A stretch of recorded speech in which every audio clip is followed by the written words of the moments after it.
Kanina ko pa pinapatay ang ilaw. Dapat tahimik na pinagninilayan ng mga kasalanan. Bukas mag-uumpisa ang kumpisal, 6:00 in punto. Huwag kayong mahuhuli.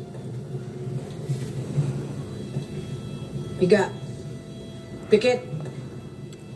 Kung hindi kayo makatulog, magdasal kayo. Paghandaan ninyo ang kumpisal bukas. Naintindihan nyo?